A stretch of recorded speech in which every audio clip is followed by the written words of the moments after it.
आज जो हमारा फर्स्ट चैप्टर ये, इससे पहले के जो चैप्टर है मैंने आप लोगों को करा दिए, चाहे वो सूरदास की झोपड़ी हो, क्या सूरदास से झोपड़ी के बाद में कौन सा चैप्टर है आप सभी का?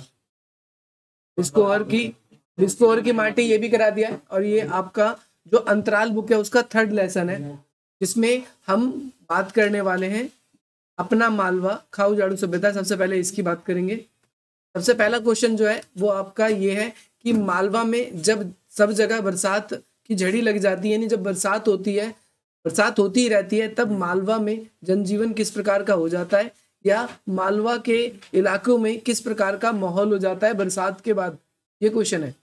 आप इसमें कहेंगे मालवा में जब सब जगह बरसात की झड़ी लग जाती है, यानी बहुत बरसात होती है, हम जिधर देखें उधर बरसात जब होती है, तब मालवा का सारा जनजीवन जो है वो कैसा हो जाता है, अस्त व्यस्त हो जाता है। ये सारे के सारे इंपॉर्टेंट क्वेश्चन है चैप्टर के अंदर के।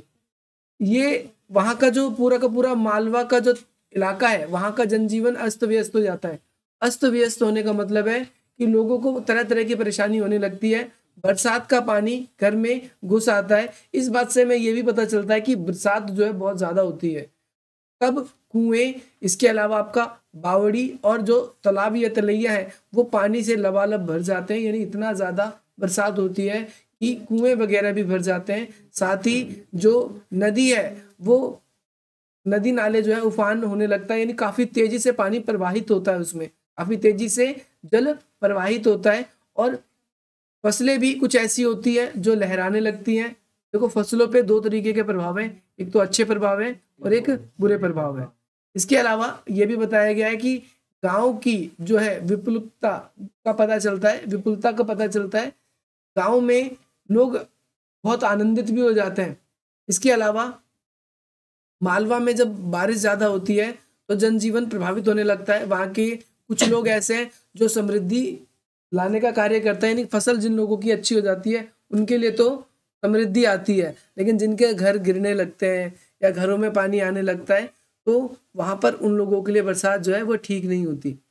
अगर हम देखें कि मालवा के तट पर पहले जैसे पानी गिरता था, वहां के लोग बड़ा ही खुश होते थे, लेकिन अब आगे चल के वहां पर ज्यादा बरसात जो है वो नहीं होती। मालवा के तट पर ज्यादा बरसात क्यों नहीं होती? अगर आपसे क्वेश्चन ये पूछा जाएगा, आप उत्तर क्या बोलोगे इसका? मालवा के तट पर अब बरसात पहले जैसी इसलिए नहीं होती क्योंकि वहां का जो पर्यावरण है वो थोड़ा थोड़ा बदल गया है। पर्यावरण भी क्या हो चुका है, थोड़ा थोड़ा बदल बदल गया है। ये आप इसका उत्तर बोल देना, इसका बस वही क्वेश्चन था। देखो ये वाला क्वेश्चन इस तरीके से पूछा जा सकता है कि मालवा के तट पर अब वैसा पानी नहीं गिरता जैसा पहले गिरा करता था। अब क्या बोलोगे? इसका सिंपल सा रीजन है कि भाई सबसे पहली बात औद्योगिकरण हो गया है बहुत ज्यादा। पेड़ पौधे बारिश का संतुलन बनाए रखती है। अगर पेड़ पौधे हरियाली ज्यादा है तो बारिश भी जो है एक लिमिटेड मात्रा में होती है, ना कम होती है ना ज्यादा होती है। या आप कह सकते हो बारिश ज्यादा होती भी है तो घास हो गया या पेड़ पौधे हो गए वो पानी को सोख लेते हैं जल्दी। लेकिन जहाँ पर पेड़ पौधे नहीं होते वहां पर पानी जो है काफी लंबे समय तक जो है वो अगर बरसता है तो वहाँ बाढ़ भी आ जाती है। तो यहाँ पर हम कह सकते हैं सबसे पहली बात तो जो औद्योगिक सभ्यता हो गई है, एक तो इस वजह से बरसात जो है वो अच्छी नहीं होती। पर्यावरण का जो संतुलन है वो क्या हो चुका है, बिगड़ चुका है। और पर्यावरण विनाश की वजह से मालवा पहले के जैसा नहीं रह पाया है, काफी बदलाव आ चुके हैं, इसीलिए वहां पर पहले जैसा पानी नहीं गिरता। वातावरण गर्म करने वाली जो कार्बन डाइऑक्साइड गैसें हैं उन्होंने मिलकर धरती का तापमान लगभग लगभग कितने डिग्री बढ़ा दिया है, ये भी इंपॉर्टेंट पूछा जा सकता है। 3 डिग्री तक, 3 डिग्री तक बढ़ा दिया है। और वातावरण गर्म होने से ये सारी गड़बड़ी हो रही है। अब मालवा के जो लोग हैं मालवा की धरती को उजाड़ने में लगे हैं क्योंकि तापमान गर्म हो रहा है। क्या हो रहा है? तापमान गर्म हो रहा है।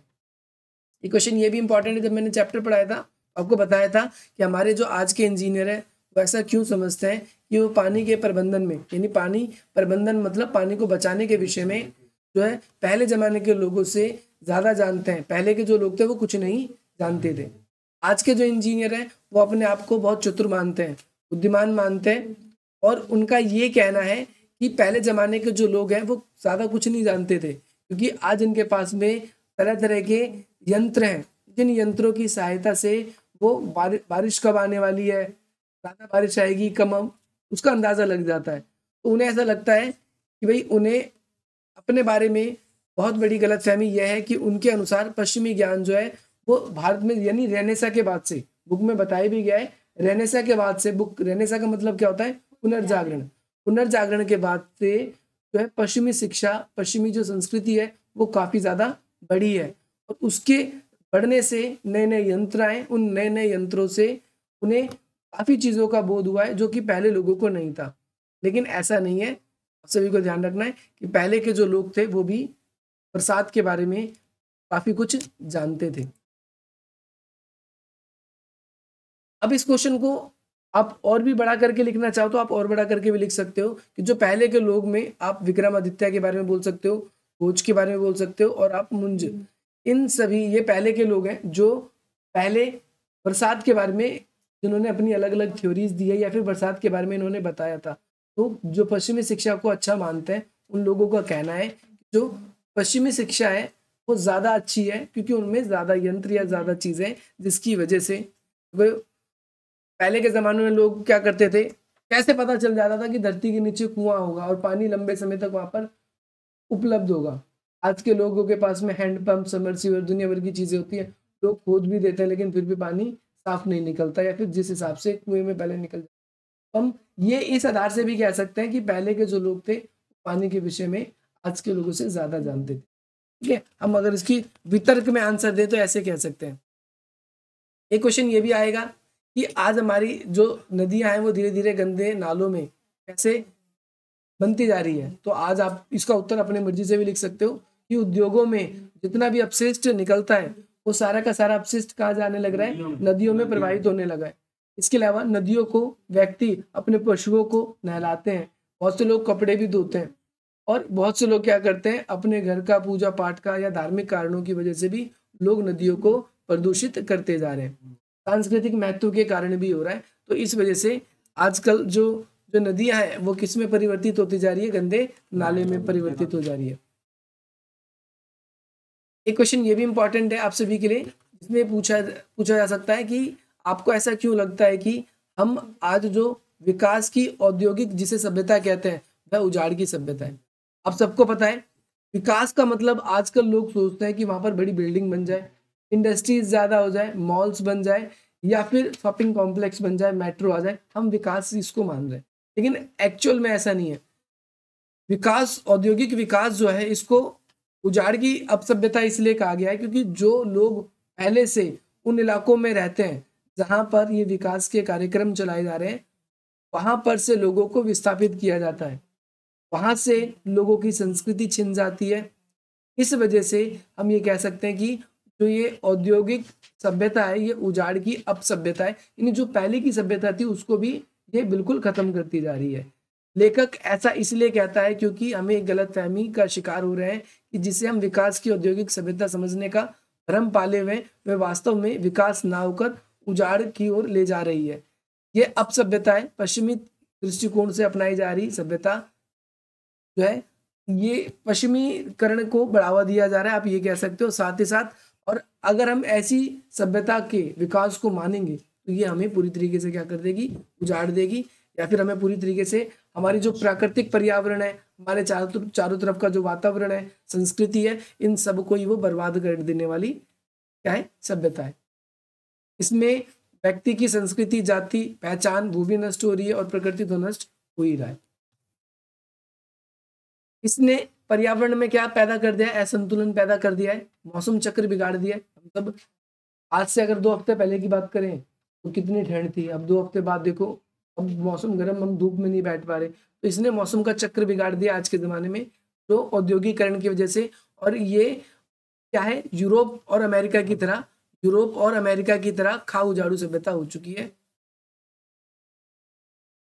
और ये पूरी तरीके से हमारे पर्यावरण को क्या करती जा रही है, बिगाड़ती जा रही है, खराब करती जा रही है। इसीलिए लेखक ने इसे खाऊ उजाड़ू सभ्यता कहा है। अच्छा, एक क्वेश्चन आपसे पूछा जा सकता है, ये तो आप वैसे भी बता दोगे उत्तर, कि आज धरती का जो वातावरण है वो गर्म क्यों हो रहा है। धरती का वातावरण क्यों गर्म हो रहा है भाई, क्योंकि आज औद्योगिकरण की वजह से तरह तरह की जो उद्योगों से गैसें निकल रही है, कार्बन डाइऑक्साइड बढ़ रही है, CFC गैसें बढ़ रही हैं, और ये साथ ही साथ में जो ये पराबैंगनी किरणें आएंगी, सनरेज की जो वो आ रही है, ओजोन परत में छिद्र हो रहा है। इस वजह से हम देख रहे हैं वातावरण गर्म हो रहा है। आप सबको पता है, जैसे आपने कार के अंदर कभी आप बैठे होगे, धूप में कार काफी देर खड़ी रहेगी, तो उस कार को जब हम छाया में भी ले जाएंगे ना, तब भी उस कार का वातावरण गर्म रहता है।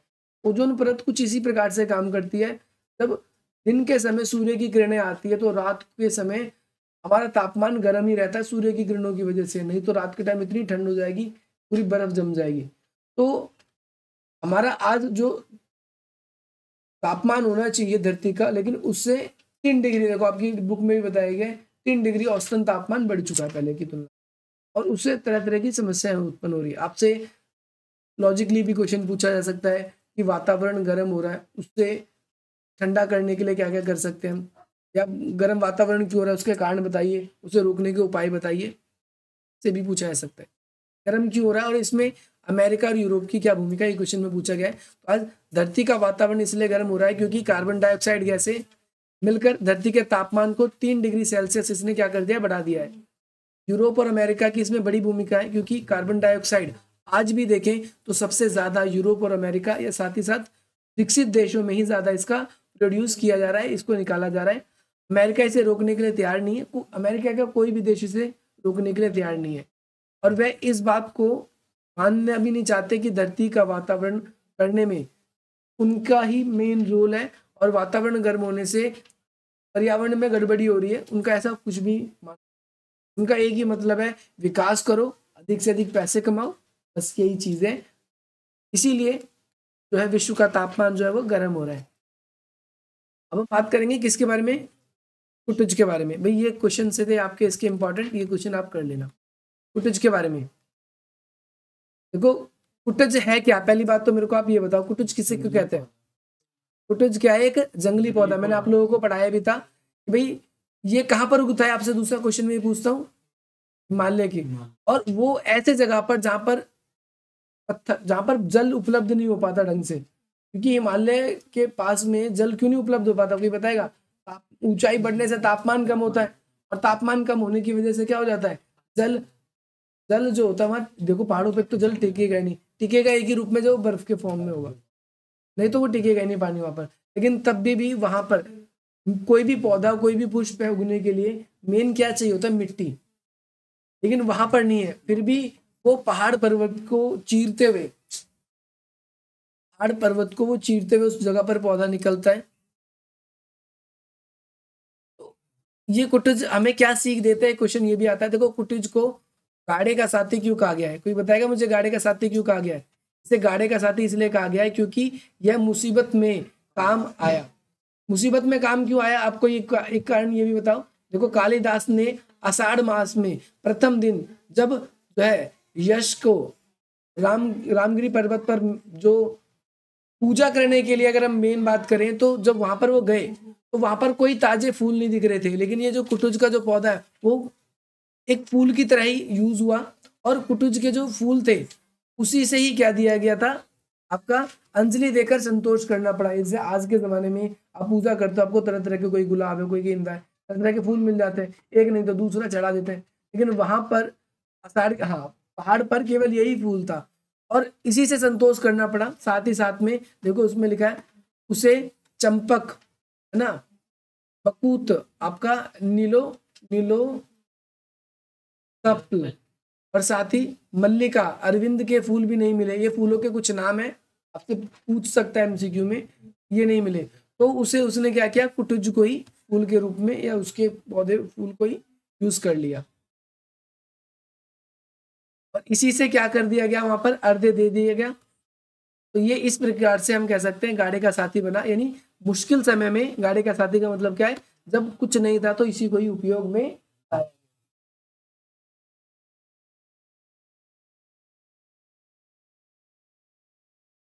तो नाम क्यों बड़ा है, लेखक ने इस विचार को अपने शब्दों में, इस विचार को आपको लिखना है, लेखक के इस विचार को, नाम क्यों बड़ा है। नाम के बारे में आपको पता है आजकल लोगों की पहचान किस चीज से होती है, नाम से होती है, और इसीलिए नाम से भी होता है, लेकिन हम भरोसा ज्यादातर उस चीज पे ही करते हैं ना जिसका नाम ज्यादा प्रचलित होता है। यहाँ पर देखो लेखक कहता है, लेखक ने इस प्रश्न पर विचार करते हुए कहा है कि मुख्य रूप से या नाम जो है, नाम बड़ा है या रूप, नाम बड़ा होता है या रूप बड़ा होता है, तो वैसे कहा जाए तो नाम में क्या रखा है, आपके काम बड़े होने चाहिए, यानी रूप बड़ा होना चाहिए। कुटुज को भी अगर देखें तो कुटुज ऐसे ही है। कुटुज को लोगों ने बहुत सारे नाम दिए और 100 नाम से भी ज्यादा नाम दे सकते हैं, लेकिन लेखक का मानना है कि भाई कुटुज ही उसका नाम क्यों दिया गया है। आप लोगों को मैंने पढ़ाया था तो बताया था कि जो कुटुज है वो उसे समाज में स्वीकृति मिली है, और ये साथ ही साथ कुटुज जो है वो सत्य व्यक्ति के रूप में भी देखा जाता है। साथ ही साथ जो उगता नहीं है, जो दुर्गम होता है, उसके लिए भी कुटुज शब्द का उपयोग किया जाता है, इसीलिए कुटुज नाम को ही यूज किया गया है इस जगह पर। सोशल सिलेक्शन के रूप में भी आधुनिक लोग कुटुज को यूज करते हैं, तो ये हम कह सकते हैं कि कुटुज को नाम के रूप में क्यों रखा गया है, कुटुज ही नाम क्यों रखा गया उसका, और कुछ क्यों नहीं। अब कुटुज से जुड़े हुए जैसे कुट हो गए, कुटुज हो गए, और कुटनी शब्द जो है इसका आपको अलग अलग मीनिंग बताना है। तो कुट का मतलब क्या होता है, आपके घड़े, घड़े आता है, और घर के लिए भी प्रयुक्त होता है। घड़े से उत्पन्न होने के कारण ये प्रतापी है। प्रतापी का मतलब समझते हो, जो महान होता है, प्रतापी उसे कह देते हैं। मुनि को भी कई लोग कुटिज कह देते हैं। कुट जमा जा, घड़े से उत्पन्न हुआ है, और घड़े से तो क्या उत्पन्न होगा और कोई बात नहीं कर सकता, घर में से उत्पन्न हुआ है, यानी हम कह सकते हैं कि ये घर से भी उत्पन्न हुआ है। जो पहले घड़े शब्द है कुटुज में, घड़े शब्द के लिए भी इस्तेमाल हो रहा है और घर के लिए भी हो रहा है। तो घड़े से कोई चीज क्या उत्पन्न होगी, घर से ही उत्पन्न हुई होगी, आपको ये लाइन कह रहा है यहाँ पर। और एक गलत ढंग से दासी, जो गलत ढंग की दासी होती है उसे कुटनी कहा जाता है। तो ये तीनों शब्दों के अलग अलग मेल या अर्थ मिल चुके हैं आप सभी को कि भाई इन तीनों का ही आपसे अर्थ पूछा गया था, तो तीनों बता दिया आपने। अगर कुट का कह दे तो इसके दो अर्थ निकल सकते हैं, कौन कौन से, एक घर निकल सकता है और एक घड़े निकल सकता है। ठीक है, कुटुज जो है ये किसका है, किसका नाम है, तो ये मुनि को कहा जा सकता है, नाश्य मुनि। और जो आप कुटनी है, कुटनी शब्द का इस्तेमाल किस लिए, गलत ढंग की एक दासी जो होती है उसे कह सकते हैं, बस इसके। और सबसे इंपॉर्टेंट है, कुटुज के चैप्टर से पूछा गया क्वेश्चन ये है कि भाई कुटुज जो है किस प्रकार हमें हमारा जो अपराज्य जीवन है उसको, उसके लिए हमें प्रेरित करता है। कुटुज हमें बोलता है कि कोई सी भी परिस्थिति हो, कैसी भी परिस्थिति हो, हमें डटे रहना चाहिए। सफलता मिले न मिले, हमें एक ना एक दिन सफलता जरूर मिलेगी, हमें डटे रहना चाहिए।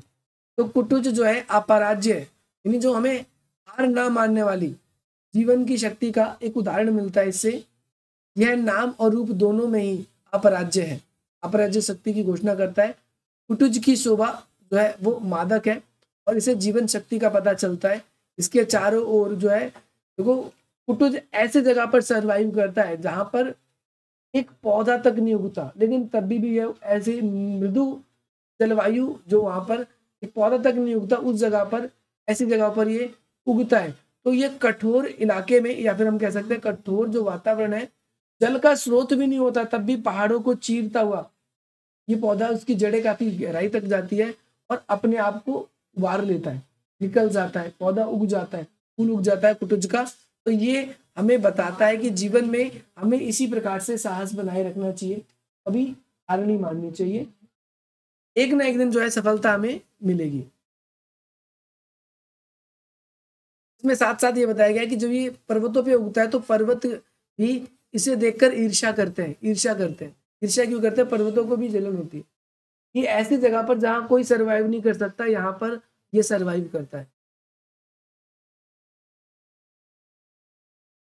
यहाँ पर ये बातें लिखी हुई है। कुटुज अपने जीवन शक्ति की घोषणा करते हुए हमें यह बताता है कि यदि जीना चाहते हो तो मेरी तरह कठोर पाषाण का मतलब पत्थर है, पत्थर को भेद के भी, पाताल की छाती को भी चीर कर जो है आप रह सकते हो। वायुमंडल को जो है चूस कर और आंधी तूफान को रगड़ कर, कितनी आंधी तूफान आती है, पहाड़ों पर कितना तेज हवाएं चलती है, लेकिन तब भी वहां पर वो खड़ा रहता है, वहां पर उगा रहता है, आप पौधा कह सकते हो। तो इस तरीके से ये हमें कह सकता है कि कुटुज हमें एक अच्छे जीवन की ओर प्रेरणा देता है। ये सेम क्वेश्चन है पिछला वाला, आप इसको सेम लिख लेना। आप पॉइंट में देखना चाहो इस क्वेश्चन को तो पॉइंट में देख सकते हो। पॉइंट में यह है कि आप अपना जो है हर हालत में अपने आप को सरवाइव करो। दूसरों के आगे कभी भी हमें झुकना नहीं चाहिए, भीख नहीं मांगनी चाहिए, या फिर दूसरों की मदद आपको तब तक नहीं मांगनी चाहिए जब तक आप उस कार्य को नहीं कर सकते। अगर कोई निकट आ जाए तो भय के मारे जो है अधमरे मत हो जाओ, इतनी डरो मत किसी से, शान से जियो, हमें ये भी कहता है। और साथ ही साथ चाहे सुख हो चाहे दुख हो, चाहे आप खुश हो चाहे आपकी स्थिति हार जैसी हो, लेकिन कभी आपको हार नहीं मानना, लेकिन एक दिन आपको सफलता जरूर मिलेगी।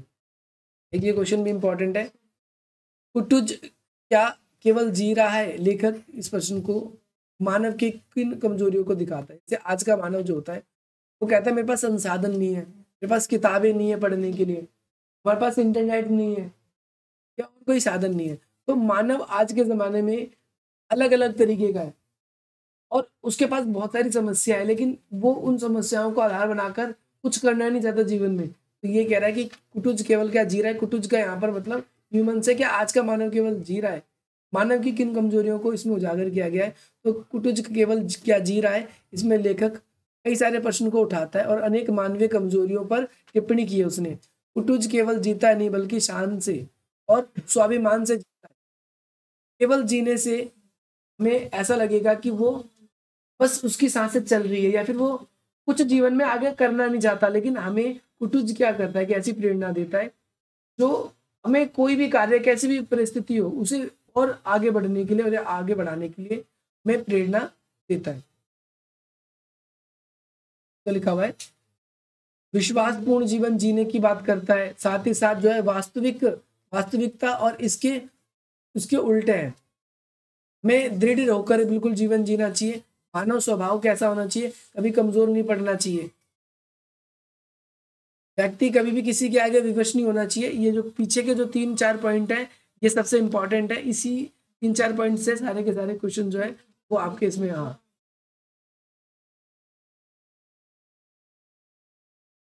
परिस्थिति कैसी भी हो मनुष्य के सामने उसे केवल भाग्य के ऊपर ही नहीं रहना चाहिए। ये इसके अंदर देवदास पार्ट है, इससे भी कई बार इंपॉर्टेंट क्वेश्चन बन जाता है। इसमें मेन कैरेक्टर एक संभव एक पारो होती है, इन दोनों के ऊपर ही मेन क्वेश्चन बनता है। इसमें सबसे पहला क्वेश्चन ये बनेगा कि गंगा आरती जो हो रही थी हर की पौड़ी, तो उसका कैसा दृश्य था? आपको बताना गंगा आरती का जो दृश्य था वो किस प्रकार का था। तो गंगा जी की आरती हो रही थी तो उस समय क्या हो रहा था भाई, वहां पर एक अलग ही रंग होता था। संध्या यानी शाम का समय होता था, बहुत सारी भीड़ एकदम से एकत्रित हो जाती थी वहां पर। भक्त जो है फूल के 1-2 रुपए वाले जो दाने रुपए दे मतलब फूल खरीदते थे और उसे चढ़ाते थे वहां पर। गंगा सभा में बहुत सारे लोग ऐसे होते थे जो खाकी वर्दी में मुस्तैदी से तैनात रहते थे कि भाई भगदड़ ना हो जाए कुछ इस तरीके से। इसके अलावा बहुत सारे भक्त जो होते थे सीढ़ियों पर शांत भाव से बैठे रहते थे।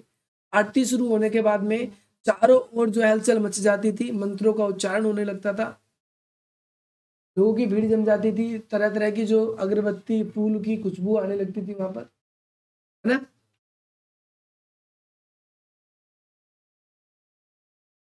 जो 5 मंजिला पीतल की जो आरती होती, जैसे ऐसे करके आरती जो करते हैं भाई ना, उसमें हजारों बत्तियां जल उठती थी। जैसे बताया गया है गंगा आरती में डुबकी लगाने वाले जो लोग हैं वो गीले वस्त्र में ही आरती में शामिल हो जाते थे, यानी वस्त्र बदलने का टाइम नहीं होता। स्त्री पुरुषों के माथे पर जो है भाई, जो पुजारी है वो स्त्री हो या पुरुष हो सबके माथे पे तिलक लगाता है। इसके साथ साथ भाई बहुत सारे लोग हैं, पंडित हाथ में क्या करता है, अंगोछा लपेट कर, अंगोछा समझते हो, अंगोछा टाइप का जो होता है,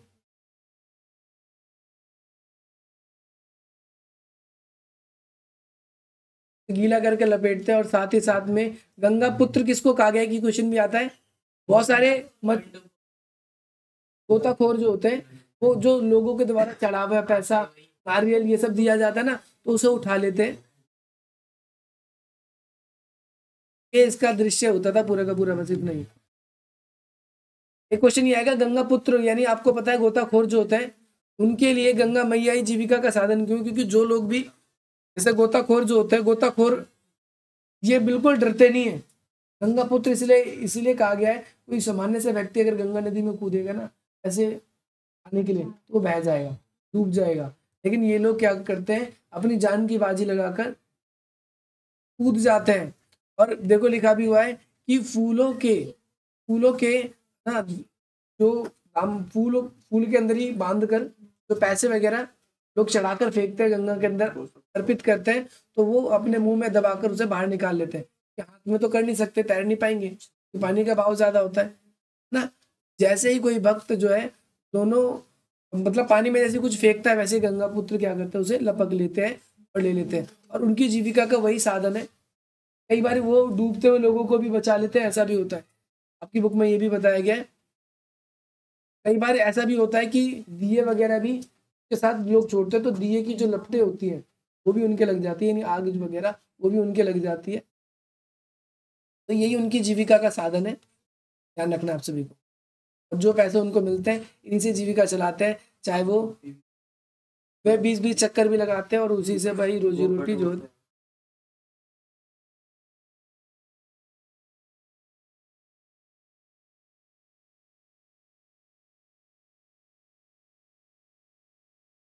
सब पुजारी गलती से संभव को और मानव संभव जो होता है और साथ ही साथ में पारो जो होती है उसको दंपत्ति समझ लेता है ना, और उसे आशीर्वाद दे देता है।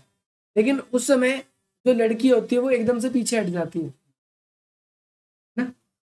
तो उसे अजीब क्यों लग गया इतना, क्योंकि जब हर की पौड़ी पर जब गंगा आरती हुई शाम को, तो जब भाई संभव भी वहां पर गया होता है और वहां पर वो देखता है कि जब वो गंगा आरती में शामिल होता है तो एक नाजुक सी कलाई सफेद कपड़े पहने लड़की के हाथ जब वो कलावा बंधवाने के लिए आगे बढ़ाता है, दूसरा भी आ जाता है उसके ठीक बगल में खड़ी होती है वो। तो पंडित जो पुजारी होता है वो गलती से ये सोच लेता है कि ये भी क्या है, पति पत्नी है, दोनों जोड़े ही है, उसको आशीर्वाद दे देता है ना। इसीलिए वो आशीर्वाद देकर वो कह देता है कि भाई ऐसे ही हमेशा साथ आना, जब भी आना, कुछ इस तरीके से स्टेटमेंट वो बोल देता है और वो उनको युगल समझ लेता है, जब भी साथ आओ और सारी मनोकामना पूर्ति हो। ये देखो लास्ट लाइन में लिखी भी हुई है। तो पुजारी के इस आशीर्वाद को सुनकर लड़का लड़की के व्यवहार में कुछ अटपटा सा लगा। दोनों ही अलग हो गए क्योंकि गलतफहमी हो गई थी, है ना। कंफर्टेबल फील होने लगता है और संभव जो है वो कहना चाहता है कि इसमें मेरी कोई गलती नहीं है, पुजारी ने गलत समझ लिया है कुछ इस तरीके से। लेकिन वो लड़की चुपचाप वहां से चली जाती है। लेकिन पहली बार जब वो उस लड़की को देखता है तो उससे मिलने का उसे दोबारा मन करता है। इसीलिए हर शाम को वो जाता है, जब भी गंगा आरती होती है तो वो सोचता है कि पारू से क्या हो जाए, मिल जाए। ये क्वेश्चन भी इंपॉर्टेंट है, तो किस्मत अच्छी रहेगी तो आपको मिलेगा भी क्वेश्चन इसमें से। देखो भाई जब छोटी सी मुलाकात हुई थी गंगा आरती के समय संभव की और पारो की, तो उस मुलाकात के बाद में संभव की मनोदशा कैसी हो गई थी इसके बारे में आपको बताना है। संभव क्या क्या सोचने लगा था। तो भाई पारो के साथ जो छोटी सी मुलाकात हुई, संभव के मन जो है उसको झंझोर डाला मतलब उसका ख्याल बार बार आने लगा। संभव का मन बेचैन होने लगा था उसे देखने के लिए, है ना। अनेक गलियों में उसने चक्कर लगाए फिर भी उसे सफलता नहीं मिली। संभव को रात को नींद भी नहीं आई, भाई उसके बारे में ही सोचता रहा। और अगले दिन शाम होने पे फिर वो प्रतीक्षा करते हुए वहां चले जाता है, आरती में शामिल होने चले जाता है। संभव के आंख जब उस लड़की को देखता है फिर उसको दोबारा से पता चल जाता है कि वो यहीं की है, वो लोकल रेजिडेंस है यहाँ की, और वो अपने भतीजे के साथ आती है। किसके साथ आती है। और उसके मन की अगर हम बात करें भाव क्या था, तो संभव दोबारा पुनः उस लड़की की झलक पाना चाहता था, उसी के बारे में सोचता रहता था हमेशा। तो एक क्वेश्चन ये भी आपसे पेपर में आता है, मनोकामना की घाट वाली, है ये भी आता है। मनसा देवी पर जो मनोकामना की घाट बांधी गई थी, इधर बांधो उधर लग जाती है, ऐसे करके क्वेश्चन भी पूछा जाता है आपसे पेपर में।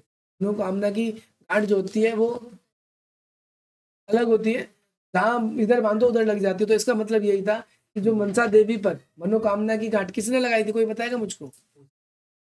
पारो ने लगाई थी। क्या पारो भी संभव से मिलना चाहती थी।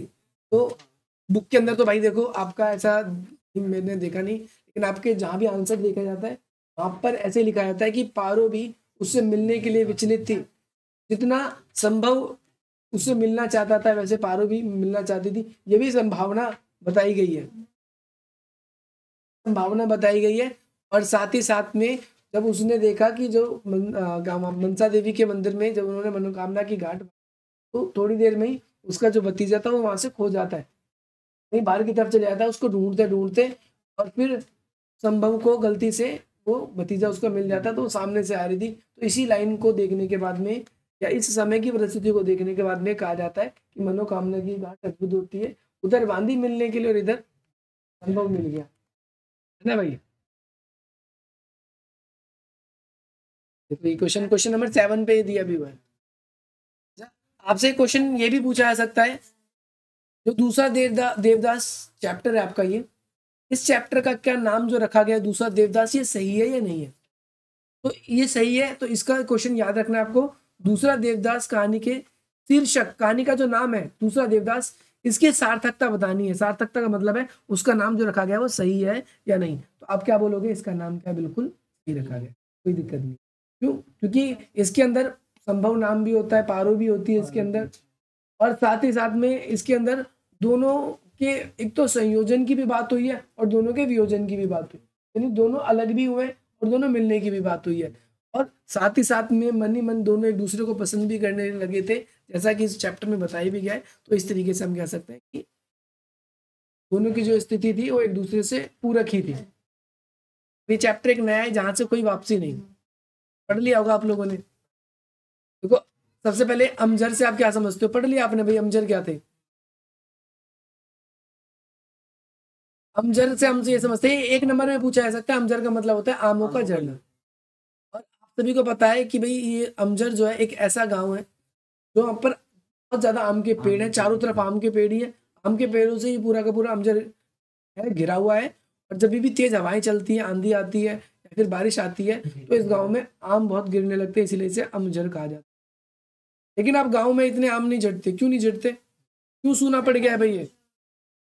क्योंकि वहां पर आप सभी को सिंगरौली प्रोजेक्ट के तहत कौन सी सरकार की घोषणा हुई है, अमरोली है, तो अमरोली प्रोजेक्ट है, गांव का नाम है नवा गांव के अंतर्गत क्या किया गया है भाई, अनेकों गांव उजाड़ दिए गए और वहां पर अब क्या किया जा रहा है, उन लोगों को हटाकर बांध बनाया जा रहा है, वेरी गुड, डैम बनाया जा रहा है, बांध बनाया जा रहा है। और इस वजह से वहां पर से लोगों को विस्थापित कर दिया है। जब आदमी नहीं रहेगा तो पेड़ जीवित रह के क्या करेगा, इसीलिए इसमें कहा गया है कि अमजर के गांव इसीलिए सूने पड़ गए, क्योंकि जब आदमी वहां से चला गया है तो आम का पेड़ जो है वो जीवित रहकर क्या करेगा। अगला क्वेश्चन ये भी इंपॉर्टेंट है, आधुनिक भारत के नए शरणार्थी किन्हें कहा गया है? तो आधुनिक भारत के नए शरणार्थी उन लोगों को कहा गया है जो विकास की वजह से एक स्थान से दूसरे स्थान पर विस्थापित हुए, जो विकास के कारण एक स्थान से दूसरे स्थान पर विस्थापित हुए। ध्यान रखना है कि भाई हमने विस्थापन देखा है भारत पाकिस्तान का, जब बंटवारा था उस टाइम पे एक वो शरणार्थी थे, लेकिन आधुनिक समय के नए शरणार्थी उन्हें कहा गया है जो औद्योगिकरण के कारण, विकास के कारण क्या है कि उन्हें अपने जो मूल स्थान थे उन्हें छोड़कर उन्हें नए स्थानों पर निर्वासित कर दिया गया है।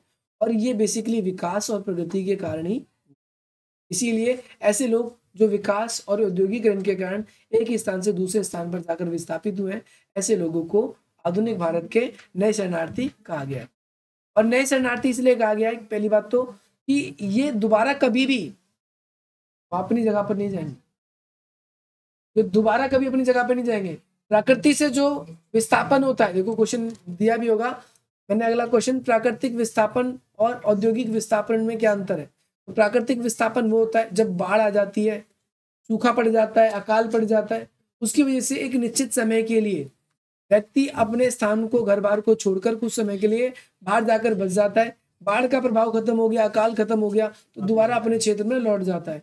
लेकिन औद्योगिकरण के कारण जो व्यक्ति एक जगह से एक बार विस्थापित हो जाते हैं, वो कभी भी लौटकर वापस घर नहीं आ पाते, और उनके घर जो है वो पूरी तरीके से छूट जाते हैं। इस वजह से हम कह सकते हैं उनका आवाज जो है हमेशा के लिए, उनकी जो संस्कृति हमेशा के लिए उनसे छूट जाती है। औद्योगिक विस्थापन में ये अंतर है कि एक में औद्योगिक में जो होगा हम इसमें परमानेंटली चले जाएंगे, यहाँ पर जो होंगे हम यहाँ पर टेम्परेरी रहेंगे। यूरोप में और भारत में पर्यावरण संबंधित चिंताएं अलग अलग क्यों हैं? भाई यूरोप बेसिकली क्या कर रहा है, मनुष्य और भूगोल के बीच में संतुलन बनाने की बात कर रहा है।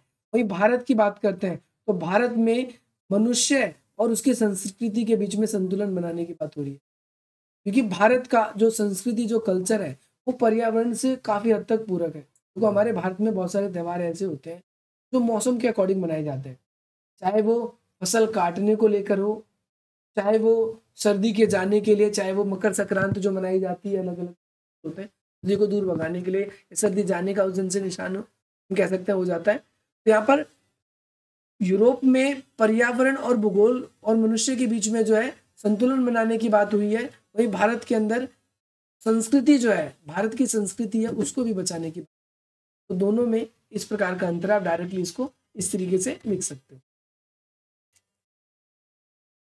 स्वतंत्रता के बाद भारत की सबसे बड़ी ट्रेजेडी क्या है, ये क्वेश्चन भी आपसे आता है। ट्रेजेडी वर्ड जो है एक इंग्लिश वर्ड है, ट्रेजेडी ना लिखकर वो त्रासदी भी लिख सकता है हिंदी में। ट्रेजेडी इंग्लिश में बोल देते हैं, वर्ड बोल देते हैं, और हिंदी में त्रासदी बोलते हैं, तो कंफ्यूज मत हो ना, त्रासदी वर्ड भी याद है। डिजास्टर अंग्रेजी में नहीं मिलेगा ना आपको, लेकिन बता रहा हूँ इस ट्रेजेडी की जगह त्रासदी वर्ड भी यूज किया जाता है। तो भोपाल गैस ट्रेजेडी थी, त्रासदी हिंदी में बोल देते हैं। भाई सबसे बड़ी त्रासदी ये है क्योंकि आज जो है शासक वर्ग ने औद्योगिकरण का मार्ग चुना है, और उसकी वही सबसे बड़ी ट्रेजेडी है, हम पश्चिमीकरण को कॉपी करते जा रहे हैं, और उसकी वजह से हमारी पर्यावरण, हमारी संस्कृति और इन सब के बीच में जो संतुलन था वो संतुलन खत्म होता जा रहा है। हमारा वातावरण के बीच में जो संतुलन था वो संतुलन धीरे धीरे क्या होता जा रहा है, खत्म होता जा रहा है। जो सत्ताधारी लोग हैं, जो शासक वर्ग हैं, वो केवल और केवल अपने विकास को या फिर अपने फायदे को ध्यान में रखकर ऐसी नीतियां बनाते हैं, और उससे पर्यावरण को दूषित हो रहा है, मानव का रहन सहन बदलाव हो रहा है, इससे उनसे कोई मतलब नहीं है। तो हम कह सकते हैं कि अधिकतर जो पर्यावरण में परिवर्तन किए जा रहे हैं और इससे मनुष्य का जनजीवन अस्त व्यस्त हो रहा है, औद्योगिकरण के कारण, वही सबसे बड़ी ट्रेजेडी है। औद्योगिकरण ने पर्यावरण को कैसे संकट में डाल दिया है, आप ये जानते हो, वायु प्रदूषण कर दिया है। वायु प्रदूषण के साथ साथ क्या हो गया है, और जल प्रदूषण भी हो गया है। औद्योगिकरण की वजह से ग्रीन हाउस गैसों का उत्सर्जन हो रहा है, औद्योगिकरण की वजह से कार्बन डाइऑक्साइड भी बढ़ रहा है ना। तो नदी है वो नालों में परिवर्तित होती जा रही है। ऐसे हम बहुत सारे पॉइंट लिख सकते हैं। अब इसके अंदर, अब अगला जो आपका चैप्टर है उसके अंदर लघु कथाएं, इसमें शेर। तो क्वेश्चन ये है, अगला क्वेश्चन ये है भाई, लोमड़ी स्वेच्छा से शेर के मुंह में क्यों जा रही थी। मैंने आपको बताया था अलग अलग जानवर जा रहे थे, उन पे क्वेश्चन ऐसे ही बनता है ना। तो आप क्या कहोगे कि लेखक ने जंगल में देखा कि जंगल में छोटे मोटे जानवर है ना एक लाइन से चलते जा रहे थे शेर के मुंह में, और शेर क्या कह रहा था, वो अब शांति का प्रतीक है, वो अब हिंसा नहीं करता। शेर उन्हें बिना चबाए उन्हें घटकता जा रहा है, और लोमड़ी भी उन्हीं में से एक थी, शेर के मुंह में चली गई, और वो अपनी इच्छा से गई, स्वेच्छा से अपनी शेर के मुंह में जाती जा रही थी। जब उससे लेखक ने पूछा, लेखक उसमें किस रूप में होता है बताएगा कोई मुझे, बकरी के रूप में होता है। तो जब लेखक ने उससे पूछा कि तुम शेर के मुंह में क्यों जा रहे हो, तब उसने उत्तर दिया, शेर के मुंह के अंदर रोजगार का दफ्तर है, मैं दरखास्त दूंगी और फिर मुझे नौकरी मिल जाएगी, और ये बात मुझे शेर ने बताई है। अगला क्वेश्चन है, कहानी में लेखक ने शेर को किस बात का प्रतीक बताया है। देखो इंपॉर्टेंट है, ये बहुत इंपॉर्टेंट है, ये दोनों क्वेश्चन इंपॉर्टेंट है। तो कहानी में शेर को व्यवस्था का प्रतीक बताया है, वह सत्ता की व्यवस्था का प्रतीक है। जैसे ही कोई व्यवस्था पर उंगली उठाता है, लास्ट में बताया बिल्कुल ये, या उसकी आज्ञा मानने से इनकार करता है, तो वो खुखार हो जाता है, और सत्ता के विरोध करने वालों को कुचल दिया जाता है। वह केवल अपने स्वार्थ सिद्धि के लिए केवल अपने बारे में ही सोचते हैं, और लोगों को केवल भ्रमित जाल में फंसाए रखते हैं। भोली वाली जनता धीरे धीरे जो है उनके जाल में फंसती जाती है, और उनके लिए वो कालग्रास बन जाता है। देखो शेर का मुंह और रोजगार का जो दफ्तर है उसमें क्या अंतर है। शेर का मुंह क्या है, तो भाई शेर का मुंह जो है, वो शेर के मुंह के अंदर जो भी जंगली जानवर एक बार जंगल का जो भी जानवर जाता है, एक बार जंगली जानवर नहीं, जंगल का जो भी जानवर जाता है ना, उसका अस्तित्व समाप्त हो जाता है। यानी उसने क्या कर लिया, पूंजीवादी व्यवस्था की अधीनता स्वीकार कर ली है, वो दोबारा कभी वापस लौट के नहीं आया। आधुनिक रोजगार दफ्तर में लोगों को नौकरी मिलने की उम्मीद है, वहां पर चक्कर काटते रहते हैं, और वहां से कभी नौकरी, देखो आज के जमाने में भी ऐसे बहुत सारे रोजगार के दफ्तर हैं जहाँ पर आप अपना एप्लीकेशन यानी अपनी तरफ से अप्लाई तो कर देते हो, लेकिन आपको रोजगार मिलेगा या नहीं मिलेगा इसकी कोई गारंटी नहीं। और रोजगार का जो दफ्तर है वो बेसिकली इसमें किसको चिन्हित किया गया है, शेर का मुंह को। तो शेर का मुंह जो है वो आप लोगों को ये दर्शाता है कि किस प्रकार से आप व्यवस्था के चंगुल में फंसते जा रहे हो। इंपॉर्टेंट जाती है, पहचान के बारे में देखो पढ़ना, ये इंपॉर्टेंट है। ठीक है, सबसे पहले ये क्वेश्चन मैंने आपको टेस्ट में भी दिया था, राजा ने जनता को क्या क्या हुक्म दिए और क्यों हुक्म दिए, और सब आंख मूंद करके क्यों मान रहे थे उसकी बात। तो राजा ने जनता को आंख बंद लेने का हुक्म दिया ताकि वह मनमाने ढंग से अपना काम कर सके और लोगों से खूब काम ले ना। बंद आंख से जो भाई काम अच्छा हो, अधिक हो, लोगों को पता नहीं चलेगा। अगली चीज, राजा ने जनता के बीच में शांति बनाए रखने के लिए आंख बंद करवाना उचित समझा। आपसे पूछा भी जा सकता है कि क्यों आंख बंद करवाए उसने। दूसरा, राजा ने आंख इसलिए भी बंद करवाए ताकि लोग एक दूसरे को ना देख सके और अपने कामों में उनका सारा ध्यान। आंख बंद रखने और आंख खोलने के बाद में क्या परिणाम निकले।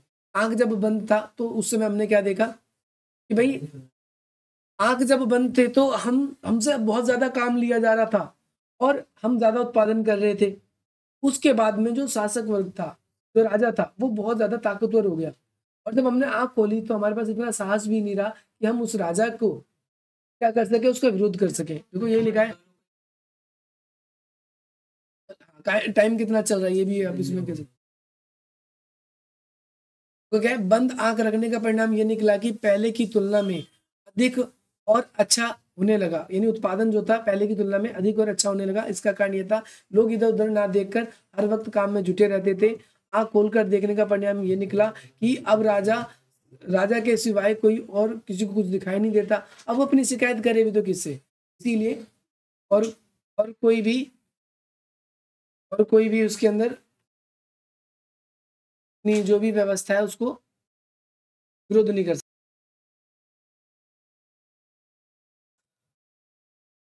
राजा ने कौन कौन से हुक्म निकाले थे उनकी सूची बनाई और उनके कार्य लिखी। राजा ने सबसे पहला क्या कहा था कि सब लोग अपनी आंख बंद रखेंगे ताकि शांति मिलती रहे। निहितार्थ क्या है, यानी क्यों हुक्म दिए थे, तो ये आपने पढ़ लिया इसके बारे में।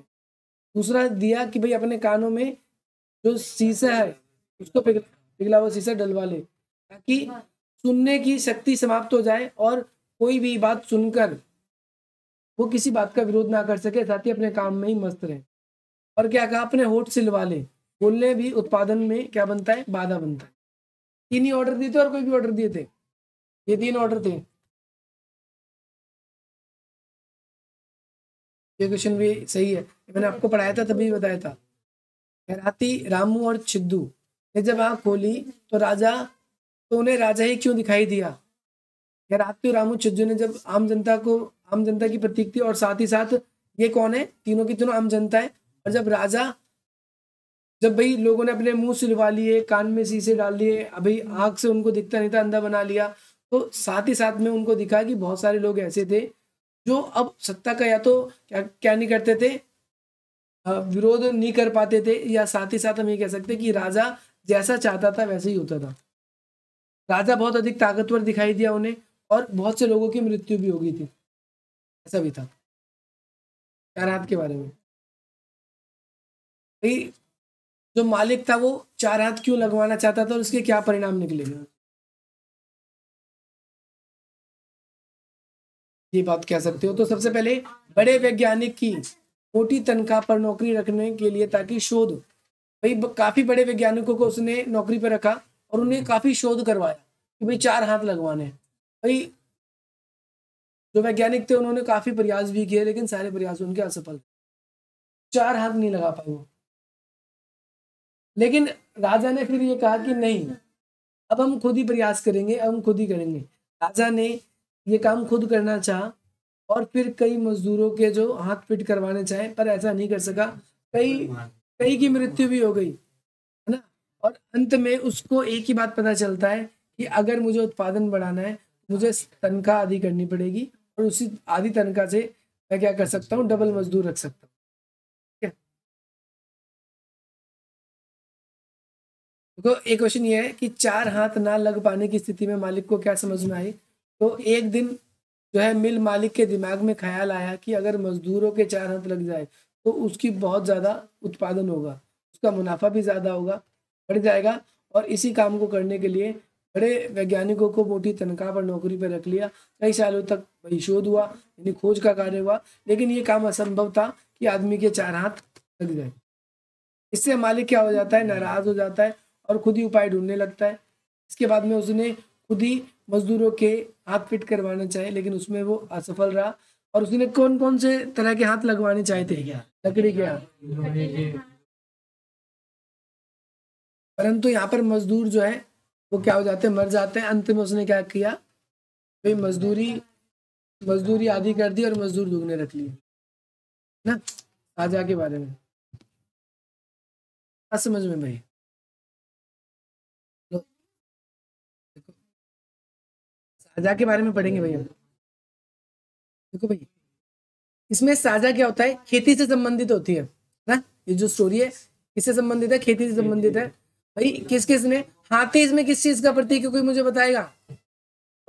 जमींदार का प्रतीक है, वेरी गुड। पूंजीपति भी है और अमीर लोग भी हैं। तो यहाँ पर हम क्या कह सकते हैं कि जो साझा है इसके अंदर खेती के बारे में हाथी, यानी जो जमींदार है या जो बड़े बड़े उद्योगपति हैं, यहाँ पर हम हाथी के रूप में देखेंगे। जो पूंजीपति लोग हैं, जो पूंजीपति जो पूंजीपति लोग हैं वो बेसिकली क्या करते हैं, किसानों के साथ शेयरिंग में कॉन्ट्रैक्ट कर लेते हैं और कहते हैं खेती करनी है। लेकिन इससे नुकसान किसान का होता है। किसान क्या करता है, इन्हीं के औजार, इन्हीं के सारे इक्विपमेंट यूज करता है। पहले तो उसका टैक्स देता है और दूसरा, और उनकी जमीन पे जब खेती करता है तो उन्हें और भी टैक्स देना पड़ता है। इससे किसान बेचारा जो है कर्ज के बोझ में काफी दब जाता है। यहाँ पर देखो बताया गया है साझे के अंदर साझे की खेती के बारे में हाथी ने किसान को यह बताया कि उसके साथ मिलकर खेती कर ले, साझे में खेती करे। और उसे ये भी समझाया है कि खेती करने से लाभ होगा और जंगल के जो छोटे मोटे जानवर तुम्हारे खेत को नुकसान पहुंचाते हैं वो भी नहीं पहुंचाएंगे, और मैं तुम्हारी उसकी रखवाली भी करूंगा। लास्ट में आधा आधा कर लेंगे। परंतु हाथी जो है, हाथी क्या कहता है कि चलो अब गन्ने को खाने की बारी आई है ना। हाथी तेज चल, तो क्या लिखा है, किसान जो है अकेले खेती करने का उसमें साहस नहीं जुटा पाता, इसीलिए पहले शेर, चीता, मगरमच्छ के साथ खेती कर चुका था, उसे कोई लाभ नहीं हुआ। अब की बार हाथी ने कहा कि अब उसके साथ खेती करे ताकि उसे लाभ भी होगा और जंगल के छोटे मोटे जानवर उसके खेत को नुकसान भी नहीं पहुंचाएंगे। अतः किसान जो है वो तैयार हो जाता है। उसने हाथी के साथ मिलकर गन्ना बोया। हाथी ने खेत के रखवाली के लिए जंगलों में घूमकर जो है डूंगी ना पीटी, और अब गन्ने के खेत का उसका साझा हो गया। मतलब दोनों ने खेती मिलकर करी भाई, वही साझा हुआ दोनों का। इसीलिए कोई जानवर खेती को नुकसान नहीं पहुंचाएगा, नहीं तो अच्छा नहीं होगा। इस प्रकार गन्ने के खेत की रखवाली भी अच्छे प्रकार से हो गई। भाई हाथी ने ये घोषणा करी थी। आधी आधी जो फसल है हाथी और उसमें किसान के बीच में किस तरीके से बांटी गई, तो गन्ने की फसल पकने के बाद हाथी, किसान और हाथी दोनों भाई खेत में बुलाए गए, दोनों ही आए। और किसान चाहता था कि फसल आधी आधी बांट ली जाए, और उसने हाथी को यह बात अगर कही तो हो सकता है बात बिगड़ जाए और जो फसल मिल भी रही है वो भी खुद ही नुकसान पहुंचा दे। जो उसने सारा का सारा क्या किया है, सुरक्षा की है और जानवरों से, है ना। इस तरीके से वो बोला कि अपना पराये की बात मत करो, छोटी सी तो बात है, गन्ने के मालिक हम दोनों हैं, तो एक काम करते हैं हम दोनों मिलकर खाते हैं। अब भाई एक बात तुम सोच के देखो, एक हाथी कितना खाएगा, एक आदमी कितना खाएगा ना, नुकसान अलग पहुंचाएगा, ठीक है। और कितना कितना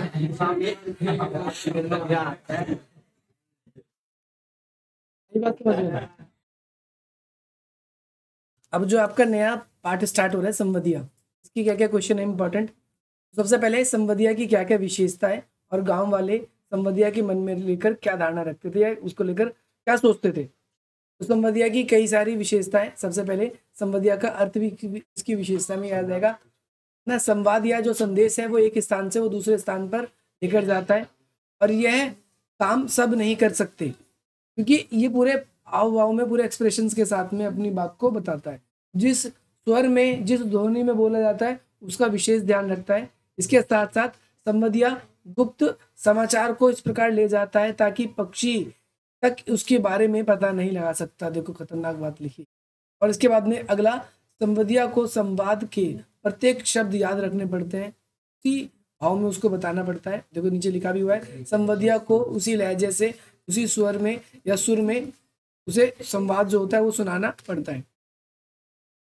नेक्स्ट है, संवदिया को लेकर गांव वालों की क्या धारणा थी। सबसे पहली बात, वो लोग सोचते थे कि ये कामचोर है, निठल्ला है और पेटू है। पेटू इसीलिए क्योंकि जहां भी जाता था संवदिया उसकी बहुत ज्यादा खातिरदारी की जाती थी, खाना पान भी बहुत अच्छा मिलता था। साथ ही साथ ज्यादातर महिलाएं अपनी मायके, अपने पीहर जो कह लो आप, वहां पर ही उसे संवाद पहुंचवाती थी, तो इसीलिए उसे औरतों का गुलाम भी कहा जाता था। यानी महिलाएं उसे ज्यादातर बुलाती थी। औरतों की मीठी मीठी बोली सुनकर नशे में आ जाता है, ऐसा भी कहा जाता है। और बिना बोले, मतलब बिना मेहनत किए ही उसको पैसे मिल जाते हैं, मजदूरी मिल जाती है ना। अगला क्वेश्चन है, जो बड़ी हवेली से जो बुलावा आने पर हरगोविंद जो है उसके मन में किस प्रकार की आशंका हुई, यानी क्या उसके मन में सवाल आता है। बड़ी हवेली से हरगोविंद, यानी हरगोविंद कौन है, संवदिया, जैसे ही बुलाया आता है वो सुनकर थोड़ा अचरज हो जाता है कि उसे कई प्रकार की आशंकाएं उसके मन में हुई। सबसे पहली बात, वह सोचने लगा कि अब के जमाने में भाई, अब के जमाने में संवदिया की कहाँ जरूरत पड़ती है, जबकि अब तो गांव में घर घर में क्या हो गए, डाक घर खुल गए। आप सीधा सिंपल से अपना पत्र लिखवाओ और भिजवा दो। पहले के टाइम पे लोग बाग पता क्या करते थे, पत्र लिखने के पैसे लेते थे, पत्र जैसा आपको लिखवाना लिख देते थे। संवदिया को तो जाने आने का किराया भी देना पड़ेगा, तो ज्यादा पैसा खर्च हो जाएगा, लेकिन पत्र लिखवाओ और पढ़ के कोई भी व्यक्ति सुना देता था। इस तरीके से डाक के द्वारा संदेश जो है वो भेजा जा सकता था। आज तो आदमी घर बैठे ही लंका भी खबर भेज सकता है, लंका का मतलब दूर दूर तक, श्रीलंका। इसके साथ साथ संवाद भी मंगवा सकता है। तो फिर बुलावा क्यों आया है, उसके मन में सवाल आता है। तो उसे तभी याद आता है कि जब कोई अत्यंत गोपनीय समाचार है, लगता है कोई जरूर कोई खास बात है और ऐसी संसार की बात है जो किसी को पता ना चले, इसीलिए उसके पास कोई और चारा नहीं था और उसे शायद इसीलिए बुलाया गया हो। कभी और उसे जो बड़ी हवेली थी वहां पर जो बहुरानी जो रहती थी या फिर बड़ी बहुरिया रहती थी, उसे मन की स्थिति का उसे ज्ञान था, क्योंकि उसे अब काफी कष्ट होने लगे थे, इसीलिए शायद उसको बुलाया गया है। उसको ये भी ऐसा लगने लगा था। चलो क्वेश्चन ये है कि जो बड़ी बहुरिया थी वो मायके अपना संदेश क्यों भेजना चाहती थी। तो जो बड़ी बहुरिया थी वो मायके अपने संदेश क्यों भेजना चाहते थे, क्योंकि वो घोर दरिद्रता का जीवन बिता रही थी। दरिद्रता का जीवन क्यों बिता रही थी, जैसे बताते हैं कि वो बथुआ साग खाकर अपना पेट भर रही थी, दाने दाने के लिए मोहताज हो रही थी और उधार ना चुका पाने की वजह से उसे कई तरह की बातें सुननी पड़ रही थी। देवर देवरानी जो थी उसकी भाई उससे कोई वास्ता नहीं रखते थे, सब बाहर दूर जाकर बस चुके थे, कोई उसे देखने वाला नहीं था। अब उसे केवल अपने मायके पे ही भरोसा था कि शायद वो उसे खाना तो दे ही देंगे कम से कम, और उसे अपने भाई भाभी की नौकरी कर लेगी, बच्चों का जूठा खाकर एक कोने में पड़ी रहेगी, लेकिन यहाँ की जो जीवन है उस जीवन से उसको छुटकारा चाहिए था। नेक्स्ट क्वेश्चन है आप लोगों का, जब हरगोविंद जो है बड़ी हवेली पहुंचता है तो वहां पर अतीत की किन स्मृति किन यादों में खो जाता है। जैसे वहां जाता है भाई बड़ी हवेली में, तो उसके सामने पहले की कई सारी बातें आ जाती है। पहले जब वो जाता था तरह तरह के नौकर दिन रात वहां पर सेवा करने के लिए लगे रहते थे, मजदूरों की भीड़ लगी रहती थी। यानी जो वहां की जो बड़ी बहुरिया थी या जो वहां के लोग थे उनको ज्यादा काम नहीं करना पड़ता था, बहुत सारे मजदूर रहते थे वहां पर या फिर नौकर रहते थे। भाई आज की जो बहू रानी है वहां पर भाई खुद ही उसे क्या कर रही है, अनाज फटकना पड़ रहा है, ठीक है। और साथ ही साथ कभी उनके हाथ से मेहंदी जो थी लगाकर, भाई मेहंदी रहती थी उनके हाथ में, या फिर कहो कि कोई काम नहीं करना पड़ता था उनको हाथ से, और वो सारे के सारे जो दिन थे वो पता नहीं कहाँ चले गए। अब इतने नौकर भी नहीं है वहां पर और उसे ही सारा का सारा खुद काम करना पड़ता है। तीनों, क्योंकि जो इनके हस्बैंड है उनकी मृत्यु हो जाती है और जो 3 भाई थे आपस में झगड़ा करके सब जो है चीजें बंटवारा करके यहाँ से चले जाते हैं। अब बेचारी जो बड़ी बहुरिया है वही रह जाती है और उसके शरीर के जेवर और जो है बनारसी साड़ी तक का भी बंटवारा कर लिया, हर एक चीज उन्होंने बांट लिया था। इस तरीके से उसे याद आता है कि अब पहले कितनी अच्छी स्थिति थी और अब की जो स्थिति है वो भी खराब हो गई है। संवाद कहते हुए बड़ी बहुरिया की आंखों से आंसू क्यों निकल आए? भाई संवाद कहते हुए बड़ी बहुरिया की आंखों से आंसू इसीलिए छलक आए क्योंकि वर्तमान दशा उनकी बहुत खराब हो गई थी। वो आत्महत्या तक करने पर उतारू थी, यानी करना चाहती थी। ना उनके पास खाने का कोई प्रबंध था, ना ही कोई उनके साथ दुख बांटने वाला था। भाई भाभी की जो नौकरी करने को तैयार हो गई थी और उसके साथ वो ये जीने की उसकी इच्छा भी खत्म थी। वो कहना चाहती थी कि उनके जीने की इच्छा मरती जा रही है और इस वजह से उनके मन की व्यथा जो है आंसुओं की रूप में बह रही थी कि भाई उनके पास खाने पीने की चीज तक नहीं थी और वो उधारी में जीवन गुजार रही थी और इस दुर्दशा से बाहर निकलना चाहती थी। यही बात समझ में कि नहीं आई भाई? आया ना? आ गई। अगला, अब भाई हरगोविंद को संवाद पता चल गया भाई क्या सुनाना है, स्थिति खराब है। लेकिन गाड़ी में सवार होने के बाद भी संवदिया के मन में कांटे की चुभन का अनुभव हो रहा था। कांटे की चुभन का अनुभव होने का मतलब यह है उसके मन में बातें काफी चुभ रही थी, कैसे संवाद सुनाऊंगा कैसे नहीं सुनाऊंगा, और फिर जब संवाद सुना भी दूंगा तो वो लोग क्या सोचेंगे। तो गाड़ी पे सवार होने के बाद में संवदिया यानी जो हरगोविंद है उसके मन में बड़ी बहुरिया के प्रत्येक शब्द जो है कांटे की तरह चुभ रहे थे। उसका कहना था कि भाई किसके भरोसे यहाँ पर रहूंगी, एक नौकर था वह भी कल भाग गया ना, गाय खूटी से बंधी भूखी प्यासी है ना, हिकर रही है, यानी उसको खाना देने वाला कोई नहीं है ना, मैं किसके लिए इतना दुख झेलूं, कोई तो है नहीं आगे पीछे कि चलो हाँ भाई यहाँ पर रुकूं किसी के लिए, ना बच्चे हैं ना अपने परिवार के कोई बच्चे, ना पति बच्चा, ना सास ससुर, किसके लिए। ये सब बात संवदिया के मन में जो है चुभन भर रही थी और इस स्थिति से वो छुटकारा पाने के लिए अपने पास बैठे यात्री से बातचीत करने लगा। सोचा उसका मन बहल जाएगा, पर वह आदमी थोड़ा सा कैसा निकला, चिड़चिड़े स्वभाव का निकला। अगला क्वेश्चन है, हरगोविंद जो है बड़ी बहुरिया का संवाद क्यों नहीं सुना सका? तो बड़ी बहुरिया का संवाद जो है वो हरगोविंद इसलिए नहीं सुना पाया क्योंकि उसके मायके वाले उसके ससुराल के बारे में, यानी हरगोविंद जहाँ रहता है वहां के बारे में क्या सोचेंगे कि एक समय ऐसा था जब गांव के ज्यादातर लोगों को जो रोजगार था या उनको काम था वो यहाँ से मिलता था। बड़ी बहुरिया को गांव की लक्ष्मी मानकर लोग मानते थे, लेकिन आज जो है उसको खाने के लिए मोहताज हो गई, कोई देखने वाला नहीं है।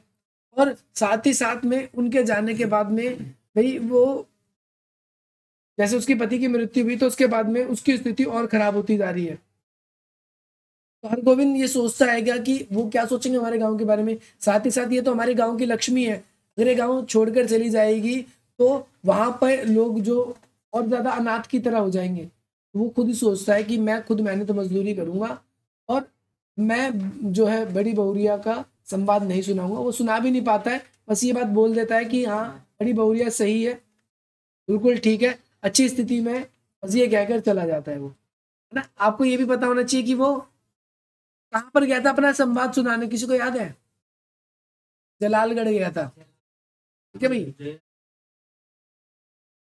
देखो एक लाइन और आई है, संवदिया जो है डटकर खाता है और फिर है ना अफर कर सोता है। अफर कर सोने का मतलब है फैल के सोता है। तो भाई क्योंकि संवदिया जब कहीं पर भी जाता है, शुरू में ही बताया गया है, तो उसके लिए तरह तरह के भोजन के प्रबंध या पकवान दिए जाते हैं उसको, क्योंकि वो अपनी अपने उसके शायद हो सकता है बेटी बहू या और कोई रिश्तेदार का संवाद लेके जाता है, तो उनके शुभ चिंतक का ही संवाद होता है। जैसे आज के जमाने में तो लोग व्हाट्सअप कर देते हैं, शादी का कार्ड भेज देते हैं, तो लोगों को सूचना ही मिल जाती है, लेकिन पहले ऐसे नहीं होता था ना। तो वो इसीलिए कहता है कि जब वहां पर जाते हैं उसकी खूब खातिरदारी होती है, इसीलिए लोग डटकर खाना खाते हैं और फिर अफर कर वो तनकर सो जाता है। जहाँ भी संदेश लेकर जाता है वहाँ खूब उसकी खातिरदारी होती है, उसके खाने में बढ़िया बढ़िया पकवान पकवान जो है वो मिलता है, और साथ साथ वह क्या है खाने पर टूट पड़ता है ना, भूख से ज्यादा खा लेता है कई बार और उसका पेट जो है बाहर आ जाता है, इस वजह से वो बहुत ज्यादा आलसी हो गया है। लालगढ़ पहुंचने के बाद में बड़ी बहुरिया के सामने हरगोविंद ने क्या संवाद लिया? देखो ये क्वेश्चन में थोड़ा डिफेक्ट है, थोड़ी कमी है। यानी बड़ी बहुरिया के सामने वो बेसिकली क्या संकल्प लेता है, वो ये संकल्प लेता है बड़ी बहुरिया को, कहता है कि मैं आपके बेटे की तरह हूँ, है ना, और वो 20 कोस पैदल चलकर आया था। ध्यान रखना आपको ये बात। बड़ी बहुरिया जो है उसके हाथ से दूध पीकर उसकी चेतना लौट आई और उसने बड़ी बहुरिया के सामने संकल्प लिया कि मैं आपको कोई कष्ट नहीं होने दूंगा, मैं आपके बेटे के समान हूँ और आप मेरी माँ के समान हो, सारे गांव की माँ हो। मैं निठल्ला नहीं बैठूंगा, निठल्ला नहीं रहूंगा, मैं सब काम करूंगा, लेकिन आपसे प्रार्थना करता हूं कि आप ये गांव छोड़कर ना जाए। वो ऐसा कहता है। अगला चैप्टर आपका प्रेम की छाया से मृत्यु। देखो सबसे पहली बात कि भाई लेखक ने शुक्ल जी,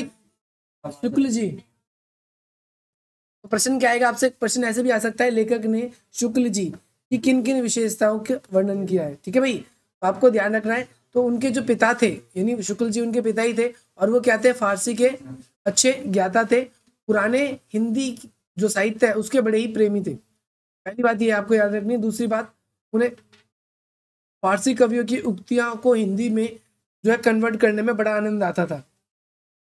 दूसरी बात ये ध्यान रखना, रात के समय वो सभी को रामचंद्र चंद्रिका पढ़कर क्या करते थे? घर के लोगों को सभी को सुनाया करते थे रामचंद्र चंद्रिका और रामचंद्र चरित्रमानस, इसका पाठ भी करते थे। तीसरा, भारतेंदु जी के नाटक उन्हें बहुत पसंद थे और वे लेखक की पढ़ाई को ध्यान में रखकर घर में आई जो है क्या उसी को ही क्या करते थे, मतलब जो ऐसी पुस्तक थी जो उनके सिलेबस से पढ़ाई से रिलेवेंट नहीं है तो उसको छिपा देते थे कई बार।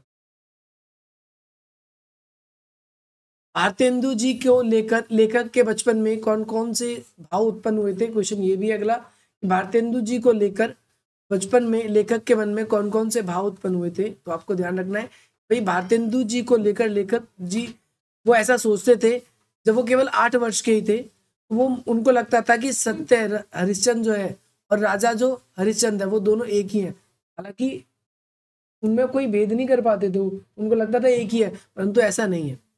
ठीक है, क्योंकि नाम सेम सेम लग रहा है। यहाँ पर देखो सत्य हरिश्चंद्र है और यहाँ पर राजा हरिश्चंद्र है, तो दोनों अलग अलग है, ये आपको याद रखना है। अगला क्वेश्चन आप सभी के लिए इसमें ये भी है, ये ध्यान रखना है, बद्रीनाथ नारायण जो चौधरी थे वो प्रेमगन की पहली झलक का किस प्रकार से वर्णन करते हैं, कैसी उसने झलक देखी थी? आप सभी को पता है, लेखक मिर्जापुर के नगर के बाहर रहते थे, उनके पिताजी का तबादला हो गया था, वहां पर ट्रांसफर की वजह से वहां गए थे और उन्होंने भारतेंदु जी को पहली बारी देखा था। और उसका वर्णन उन्होंने किस प्रकार कहा गया है कि वो लताओं के पास में थे, पेड़ जो लंबे लंबे बाल थे, बालकनी में खड़े थे, लंबे लंबे बाल थे, है ना, कुर्ता पहना हुआ था, पिलर से हाथ टिकाए हुए थे, हाँ टेढ़े पैर कर रखे थे थोड़े से। यही सारे आपको लिखने, वो मूर्ति की तरह लग रहे थे, ऐसा बस ध्यान रखना है कि एक मूर्ति की तरह लग रहे थे, और यही उन्होंने इसका वर्णन किया है। लेखक जो था वो हिंदी साहित्य के प्रति उसका झुकाव क्यों बढ़ गया? ये क्वेश्चन पेपर में बहुत बार पूछा गया क्वेश्चन है। तो लेखक जो थे उन्हें घर से हिंदी का वातावरण बचपन से मिला, जैसे जैसे वो थोड़े बड़े होते गए वैसे वैसे हिंदी साहित्य की तरफ उनका झुकाव बढ़ने लगा।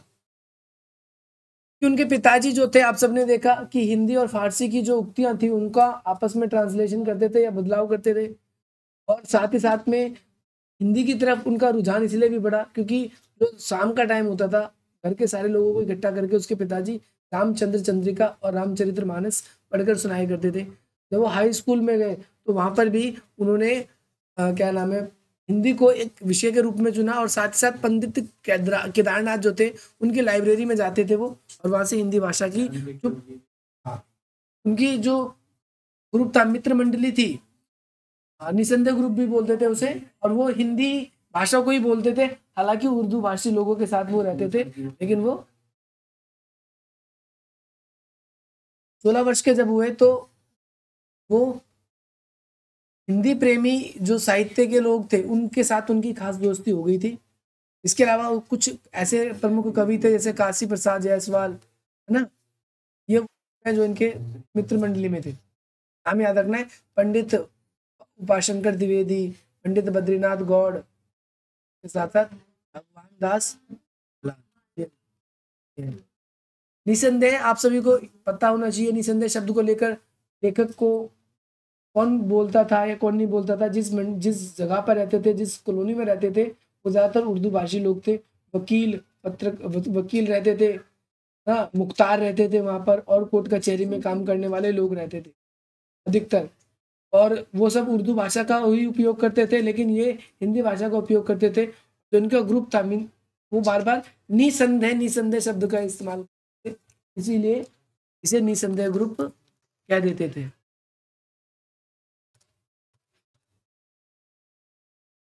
अगला चैप्टर शुरू हो चुका है, ये कविता है, इसमें बनारस के बारे में बताया गया है। बनारस में जब वसंत आता है तो कैसा माहौल हो जाता है और उसका इस शहर पर क्या प्रभाव पड़ता है। तो देखो बताया गया है, बनारस में वसंत के आने से वहाँ पर अचानक वातावरण बदल जाता है। वसंत के आगमन से बनारस का जो मोहल्ला है वो कैसा होता है, धूल भवंडर से उठ जाता है, यानी धूल हवाई तेज चलती है तो धूल वूल उड़ने लगती है, लोगों की जीभ पर धूल जो है उसकी किरकिराहट का अनुभव होने लगता है।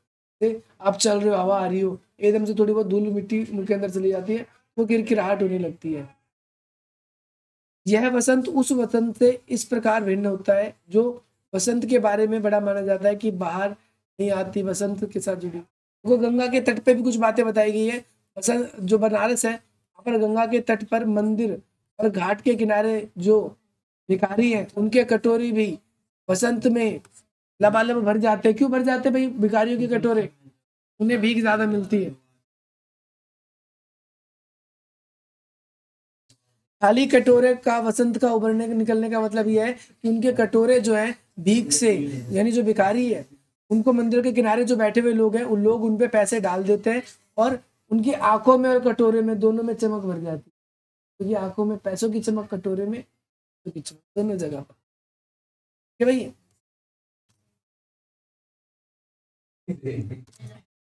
एक क्वेश्चन ये भी इंपॉर्टेंट है, क्वेश्चन नंबर 4 है, बनारस में धीरे धीरे क्या होता है। धीरे धीरे से कवि क्या कहना चाहता है, देखो इंपॉर्टेंट है क्वेश्चन। क्या कवि बनारस शहर की धीमी गति के बारे में कई बातें बताता है। देखो कोई भी परिवर्तन होता है ना वो धीरे धीरे होता है। आप जब आप देखो 12वीं क्लास में आ गए, आप पहले से 12वीं डायरेक्ट तो नहीं आ गए, धीरे धीरे ये तो आए। कईयों ने अभी तक आप में से ज्यादा मेहनत नहीं करी, नहीं तो कईयों को एक क्लास में 2 बार भी मेहनत करी वो दौर, उनका दौर और थोड़ा धीरे धीरे होता है ना। हाँ, तो बनारस शहर जो है वहां पर धूल जो है वो धीरे धीरे उड़ती है, बनारस के लोग धीरे धीरे चलते हैं, बनारस में सभी काम धीरे धीरे होते हैं, मंदिरों और घाटों पर घंटों पर धीरे धीरे घंटी, वहां पर लोग जो है घंटी बजाते हैं धीरे धीरे। बनारस की शाम भी धीरे धीरे उतरती है और साथ ही साथ बनारस में हर गतिविधि जो है धीरे धीरे होने का लय बताया गया है और शहर में हर कार्य अपने ही लय में धीरे धीरे यानी अपनी ही लय में होते हैं। कवि धीरे धीरे से क्या कहना चाहता है, तो कवि धीरे धीरे ये कहना चाहता है बनारस की पहचान जो है सामूहिक रूप से आज इस शहर को दृढ़ता बनाती है। देखो बनारस से बहुत चीजें मिली है। पहले बहुत सारे लोग जो है वो बनारस, जैसे आप सबको पता है गौतम बुद्ध जी ने सारनाथ में सबसे पहले अपना भाषण दिया था, तो बनारस का ही तट पे है, वो किनारे ही है। इसके अलावा बहुत सारे, पहले मैं आपको बताऊं जैसे दिल्ली आज के समय में आईएएस का गढ़ माना जाता है, बनारस एक समय पर आईएएस का गढ़ माना जाता था। बहुत ज्यादा वहाँ के जो स्टूडेंट थे, वहाँ के स्टूडेंट्स पढ़ लिख के क्या है आईएएस बनते थे। ठीक है, हाँ BHU यही के बारे में। देखो ये सेम क्वेश्चन है, धीरे धीरे से होने वाले सामूहिक लय में क्या है, तो वही जो चीज मैंने बताई आपको वही बताया गया।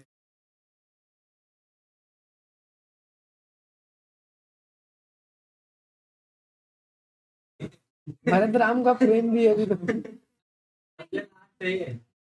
नहीं देखो ये क्वेश्चन इससे भी आपसे पेपर में पूछे जाएंगे, भरत राम का प्रेम तो और तुलसीदास के पद जो है इसमें। सबसे पहली बात तो इसमें पंक्ति, आप लोगों की पंक्ति से भी क्वेश्चन पूछा जा सकता है। जैसे ये पंक्ति लिखी हुई है, हारेहू खेल, है ना। देखो खेल में जिताने, है ना, जितावे ही मोही। अब यहाँ पर ये पहली बात तो ये लाइन किसने कही है, आपसे ऐसे पूछ सकता है एमसीक्यू में, तो भरत ने कही है कि भाई, और राम के संदर्भ में कही है। भरत जी इस कथन में ये कहना चाहते हैं कि श्री राम बचपन में अपना बड़प्पन हमें दिखाते थे कि खेल खेल में खुद हार जाते थे और छोटे भाइयों से स्नेह इतना करते थे कि उन्हें जिता देते थे। और खेल में भी कभी भाई वो खींच नहीं करते थे। खींच ना करने का मतलब है कि गुस्सा नहीं करते थे, चीटिंग नहीं करते थे कि भाई खेल खेलते समय वो जानबूझकर ताकि भरत के दिल को चोट ना पहुंचे और भरत को जानबूझकर जिता देते थे और उन्हें उत्साहित भी करते थे। जहां पर राम जी अपने अनुज के प्रति स्नेह कितना रखते हैं, अपने भाई के प्रति जो उनका जो प्रेम है, उनका जो प्यार है वो किस प्रकार का है, यहाँ पर ये दर्शाया गया इस वाले में। फिर यहाँ पर देखो मैं जो है ना, जनाड निड निज जो है नाथ सुभाऊ, ये इंपॉर्टेंट लाइन है, इससे भी पूछ सकता है आपसे कि भाई भरत राम के जो प्रेम है उसमें राम के स्वभाव का वर्णन आपसे पूछा गया है। राम के स्वभाव की कौन कौन सी विशेषता बताई गई है। इसमें कई सारी विशेषता है। राम तो जो है अपराधी व्यक्ति पे भी क्रोध नहीं करते, सबसे पहली विशेषता है।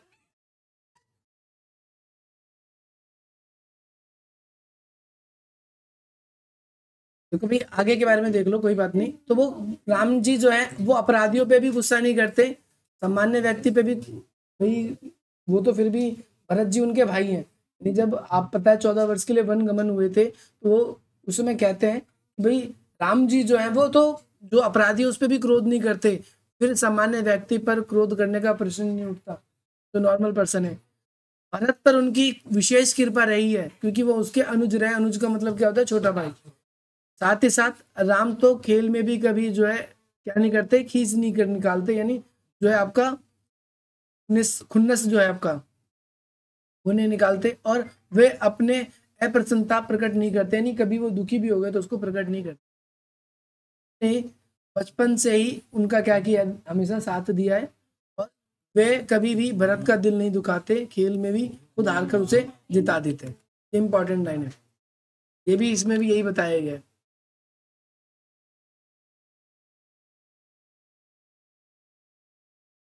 पे भी पंक्ति पूछी गई है और उसमें भरत के विचार आपसे पूछे गए हैं। तो आपसे ऐसे भी पूछा जा सकता है कि ये जो पंक्ति है ना, मही सकल अनरत कल मूला, इसमें क्या कहना चाहता है और किसने कहा। ये तो भरत जी के विचार इस पर ये भरत ये कहना चाहते हैं कि भरत पृथ्वी पर होने वाले सभी अनर्थों के लिए खुद को दोषी देते हैं।